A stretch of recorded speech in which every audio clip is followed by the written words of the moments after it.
আমার একজন বলছে টিচারটা খুব হারামি হয়। আমরা টিচার ওটা ভাই, রেসপেক্ট রেসপেক্ট। তারপরে আমার কাছে কিছু ভিডিও আছে, তারপরে রেসপেক্টটা একটু হ্যাঁ পেন খুলে মাস্টার কি দেখায়? পেন খুলে খারাপ জিনিস দেখায়। কোন মাস্টারটা দেখায়? কোন মাস্টার এটা? এই মাস্টারটা এটা দেখে রাখেন। আমি সব টিচারের কথা বলছি না, মিসআন্ডারস্ট্যান্ড করো না, বাট কিছু কিছু টিচার এমন এমন জিনিস করেছে তারপরে রেসপেক্ট বলে কিছু থাকে না। টিভির কাজ হয়েছে বাড়িতে মা বোন নেই, টিভির কাজ কি করে হয়েছিল? ভুল করে হয়ে গেল, জানি না কি করে হলো, কেন হলো।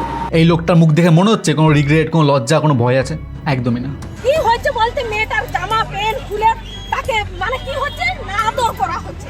জামা প্যান্ট খুলে আদর এখানে পড়তে আসে না আদর করতে। এই কাজ করেছে। আগে কি হতো, প্রত্যেকটা টিচারকে রেসপেক্ট দেওয়া হতো, মানে টিচার মানে একটা রেসপেক্টের ব্যাপার। এখন দেখতে হবে যে ভালো টিচার রেসপেক্ট পাওয়ার যোগ্য কি না, তারপরে দিতে হবে রেসপেক্ট। किस कलर की चड्डी पहने हो? तब फिर जब पूछा जे कच्चे चड्डी के नीचे क्या होता है? मतलब शिक्षक पूछ रहा है चड्डी के नीचे क्या होता है। यस। এই ক্লিপগুলো দেখে মনে হচ্ছে না কি হামজাদাকে ধরে পিটাই?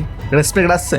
টিচার মানে কিন্তু ভাই শিক্ষিত, এডুকেটেড, বা টিচাররা যদি এরকম কাজ করে, আমি তো বলি ভাই রেসপেক্ট যে পাওয়ার যোগ্য তাকে রেসপেক্ট করা উচিত, সবাইকে রেসপেক্ট করা উচিত না।